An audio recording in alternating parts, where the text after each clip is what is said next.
vihdoin sitten on.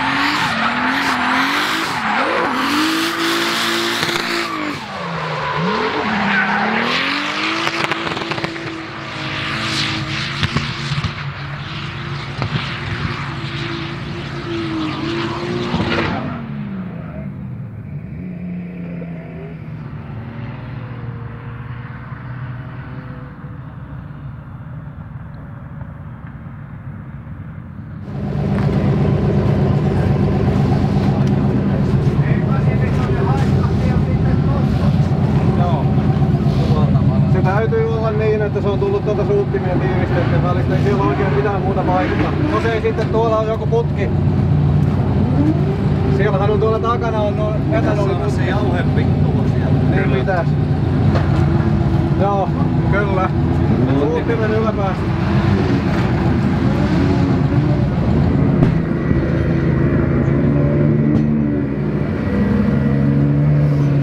Tää tosiaan olin viivalla ja yhtäkkiä tuli etanolin sellainen tuoksahdus ja siinä sitten meni suurin piirtein 10 sekuntia eteenpäin, niin konehuoneesta leimahti liekit läpitten, niin siellä on ilmeisesti suuttimen yläpään tiiviste korkannut ja se sieltä sitten suihki polttoainetta täydellä höykällä, josta se sitten syttyi palamaan. Ja nyt kun oli tuolla line-upissa käytössä ainoastaan jauhesammutin, niin meidän konehuone näyttää nyt tältä. Joona laittaa tähän nyt kuvan, kuinka valkoinen se on.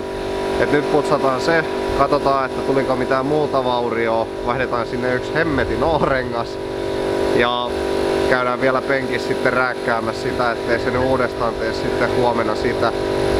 Valitettavasti tänä perjantaina meidän reenit jäi yhteen vetoon, mutta en mä tiedä, nälkä kasvaa syödessä.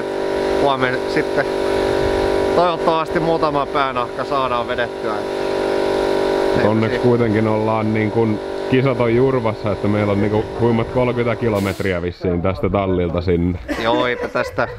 No kotopihasta menee tasan 3 varttia. Mä asun tuossa 5 minuutin päässä, eli suurin piirtein 40 minuuttia on matkaa. Kyllähän se nyt harmittaa, että kun ajoaika olisi tänään ollut hyvinkin, että se jäi siihen yhteenvetoon, mutta sen perusteella niin tulee huomenna ihan mukava päivä. Kunhan vaan pelit kestää. Ja nehän kestää, mutta ei siinä. Ehkä nämä lastentaudit ne rupes pikkuhiljaa riittämään. Ottakaas muuten betonilattiat Salo-seurantaan. Ne toi meille tällaisia tuubihuiveja, että kun nyt pöllötetään jauhetta tuolta konehuoneesta pois, niin toimii maskina sit hyvin. Hieman tossa tommonen kärähtäneen oloinen tuo. Oota kun tää fokusaa. Nuu. Niin. Koitan katsoa, että siellä ei ole johdot kärähtänyt yhteen eikä paljastunut kupari sieltä. Tuohon nyt kyllä tarvii varmaan tehdä uusi joka tapauksessa tässä kohtaa. Onko se minkälainen homma tehdä se uusi? Ei tämä ole paha. Tässä on onneksi tämmönen 30 sentin pätkä, joka pitää vaan tehdä uusiksi. Eli liittimestä vaan niin sanotusti pinnit pois ja liittimestä liittimeen uudet johdot välillä. Ei oo paha rasti.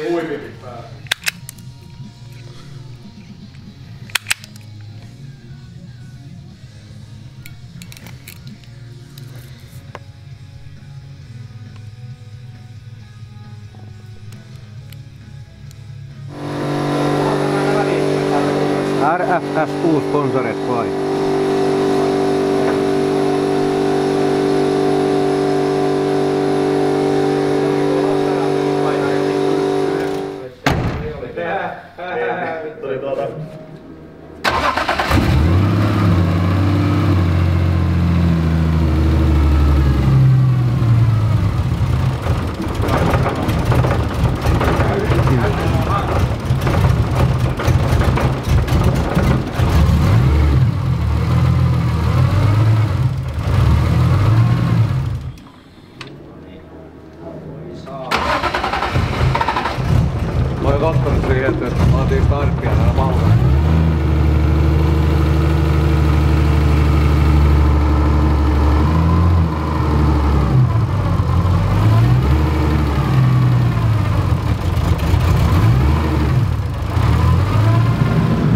ollaan viimeinen nukuttu semmoinen muutama tunti ja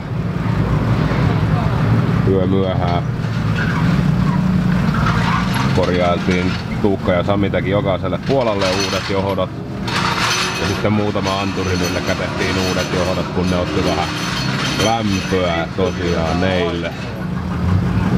Olikohan se kello jotakin 2:30, kun pääsi nukkumaan kotiin ja sitä ennen testattiin vielä, että toimii niin kuin ei vuoda. Kaikki anturit Sami kattokoneella ja kaikki ok.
Karvanen mikki ja karvanen pää. Joo, iloinen mies. No joo, se meni oikeastaan aivan hyvin ottaen huomioon, että minkälainen alku meillä Pottijärikillä taas oli. Eka lajitteluveto meni ehkä hiukan varmistellen. Toi on melko mielenkiintoinen toi entry tossa. Ja siitä tuli pisteitä 70 jotakin. 74. 74. Ja toiseen sitten ajattelin vetää koko rahaa edestä.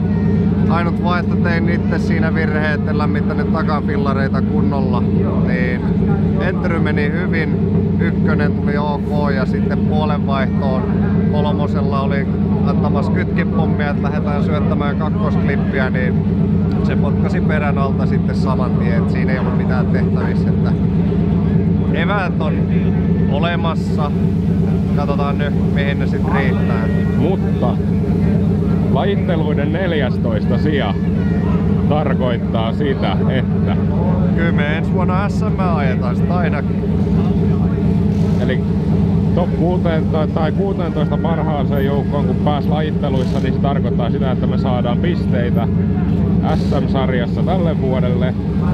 Ja koska me saadaan pisteitä SM-sarjasta tälle vuodelle, tarkoittaa sitä, että me saadaan osallistumisoikeus koko SM-sarjaan ensi vuodelle.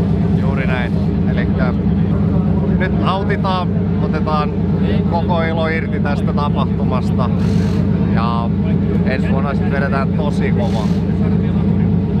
Kyllä me vedetään tänäänkin. Kyllä me vedetään. Jos aina tosiaan 2 luokkaa, että ensin ajetaan SM ja sen jälkeen Pro. Joo, että ajettavaa piisaa. Nyt päästiin siihen, että ajetaan SM ja Prota, niin saadaan 2 kapaa ajaa päivässä, niin saadaan oikeasti sitä penkkiaikaa ja reeniä näiden kilpakumppaneiden kanssa, että vaikka se Lapuollakin käytäisiin ajaa, mutta kun yksin ajetaan, niin se on hiukan eri asia. Niin, tää on hyvä juttu, tästä on hyvä jatkaa eteenpäin. Me ollaan omalla tavallamme voittajia jo tänään. Me voitettiin tänään jo. Loput on plussa. No niin, ei muuta kuin kovaa ajoa. Nenä niistämään ja sitten vedetään. 570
tapahtunut jotain sellaista, mitä ei voi taas järjellä selittää.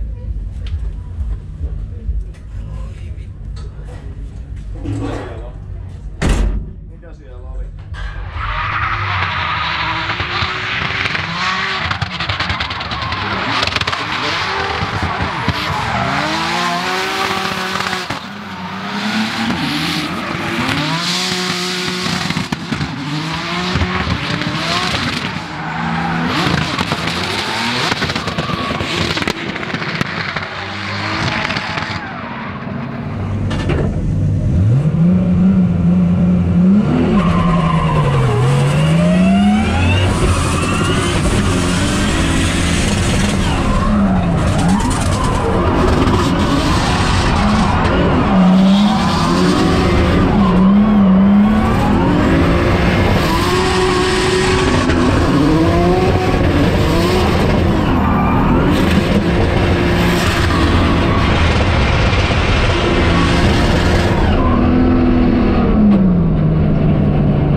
Nyt on päästetty kokonaan. Muuttuko yhtään? Nyt olisi niin kuin löysällä. Ehkä vähän. No niinku, tuntuu siltä niinku se olisi ilmaa tuolla kytkimellä. Ota vain, anna mennä. Paina sylinteriä kiinni päin, niin mä rumpaan täältä ylhäällä auki.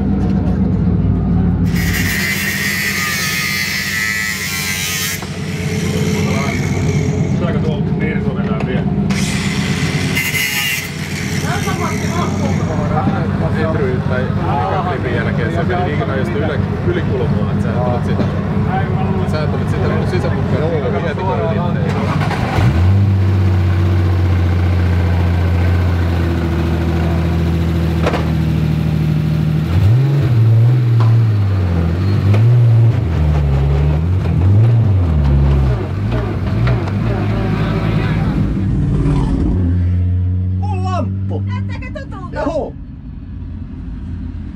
Tää on oikeastaan se protopartsin lamppu. Pannaan se tuonne. Mä en varmaan tarvitse tätä päällä.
Mitä te teitte sille kytkimelle?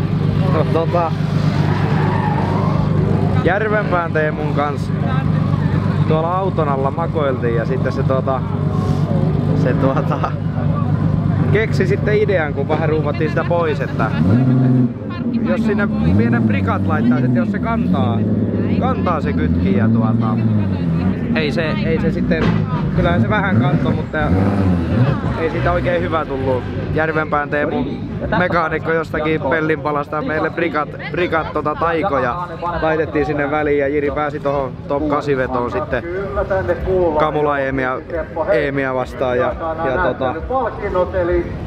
hyvin Jiri ajoi vajaavaisella kytkimellä ja äänimaailma kuulemma oli vähän erilainen, mutta ei niinku tuolta radalta päin katsottuna olisi pystynyt kyllä yhtään näkemään, että täällä olisi minkäännäköisiä kytkin ongelmia. Ei siis, mekin tuossa Tuukan kanssa puhuttiin aiheesta, niin ei näkynyt yhtään päälle päin, että olisi mitään, että kytkimen kanssa mitään probleemaa.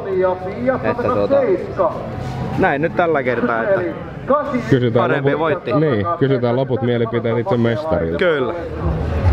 Ensinnäkin pyydän pahoittelut, nyt on sen verran jo pää jumissa, ei alkoholin takia, vaan ihan vaan ajamisen takia. Mä edes muista ketä vastaan mä ajoin. Kenet mä tiputin? Suomen positiivisinta ihmistä vastaan, Dennis Häggblomia vastaan ajettiin top 32. Siellä tuli vedot ihan ok. Dennisillä vissiin muutama pikku fiboja autossa jotain häikkää. Sen tarkemmin en tiedä ollenkaan, mutta siitä päästiin jatkoon. Ja sitten olikin tiedossa, että sieltä tulee Sydänkäpynen Juha Koskiniemi vastaan. Siellä vedettiin ihan full attack niin paljon kuin autosta lähtee. Meillä oli jo stressi lähtenyt siitä, että päästäänkö me osallistumaan ensi kautena SM:ään. Eli se on plakkarissa. Niin vedettiin kaikki mitä autosta lähtee, mutta erinäisiä pikkumuutoksia auto vaatii, että pysytään sitten ensi kautena SM:n kärjessä tai kärkivauhdissa. Ja se sanotaan. Niin, niiden vetojen jälkeen Koskiniemeltä meni kytki ja vetari. Joo, Chrisseen vastaan, niin sillä tonne laukesi sitten kytkin, josta siitä seuraavaa. Ajoin Engblomia vastaan Prossa ja en mä tiedä, ihan ok veto siinä, ei ollut enää niin sanotusti tatsia. Ja toiseen vetoon sitten niin meikäläisellä sippas kytkin tuohon entryn jälkeen mutkaan ja siinä sitten nappas pidolle ja mä menin pellolle. Mutta kuitenkin sain siitä edun itselleni ja pääsin jatkoon. Sitten iso kiitos Teemu Järvenpäälle Isokorpi Customsille. Se tuli naapuripilttuusta jeesaamaan meitä. Saatiin kytkin pitämään, mutta renkaiden lämmittelyssä se alkoi sitten ravistamaan ja vibraamaan aivan hemmetisti, että alkoi oikeastaan itteen pelottamaan se ajaminen.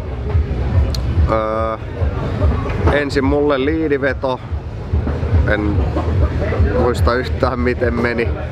Ja sitten chase, niin mä en tohtinut enää koskea kytkimeen, se oli niin raaka se värinä siinä, että pelkästään kaasulla ja jarrulla pelasin koko ajan. Niin tossahan on se pieni ongelma, meillä on vetoalue hyvin minimaalinen tällä hetkellä tuon ahtimen takia, niin eipä siinä oikeastaan saa sitten muuta. Kytkin on aivan 110% varmuudella ihan sökö.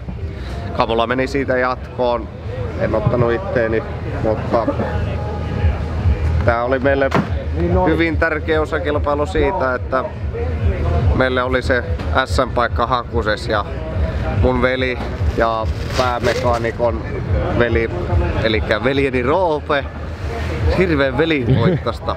Elikkä molemmat veljeni, nuorempi ja vanhempi, on mukana ja nuorempi lähtee sitten Espanjaan ensi viikolla. Niin tää oli sille viimeinen kisa. Tahdon Jetille osoittaa suuren kunnian. Yritän pitää tunteet tässä koossa nyt. Kiitos Jesse sulle kaikesta. Ja varmasti tullaan Yeti näkemään vielä tulevaisuudessa radalla, mutta herra käy katsomassa miltä se ruohikko näyttää Fuengiroolassa. Niin. Mutta me lähdetään näillä kohti ensi kautta ja parantelee tota autoa. Kiitos kaikille sponsoreille, kiitos kotiväet, kiitos vaimolle, kiitos lapselleni Vilille, joka ei varmastikaan tule muistamaan mitään tästä vuodesta, joka on ollut käytännössä nyt tulee piippi kohta, yhtä tie. Niin, en mä tiedä. Hirveän tyhjä olo on nyt. Mutta off-seasonilla nyt ainakin tulossa sitten ehkä Joo, bussia. sinne on tulos ihan hemmetisti kaikkea. Siellä tehdään autoon parannuksia. Varmasti mielenkiintoista seurattavaa teille. Tulee uutta ahdinta, informaatio linja-autosta. Koska linja-autossa on tunnelma, jos päästäisiin ensi kesänä sitten vetää isoilla kamolla, isoilla valoilla. Ei vaan. Paljon kaikkea on luvassa. Tää oli vasta pintaraapasu tää kausi 2021, että tästä lähdetään vielä kovaa eteenpäin. Kiitos kaikille ja ottakaahan sivut seurantaa ja kertokaa kavereille, kuin kiva meillä on. Eiks je? Oh. Eiks me näillä mennä? Mennään näillä. Lepäämään. Kyllä, lähdetään Parataan nukkumaan. flunssa. Mennään. Lähdetään nukkumaan. Hyvää yötä.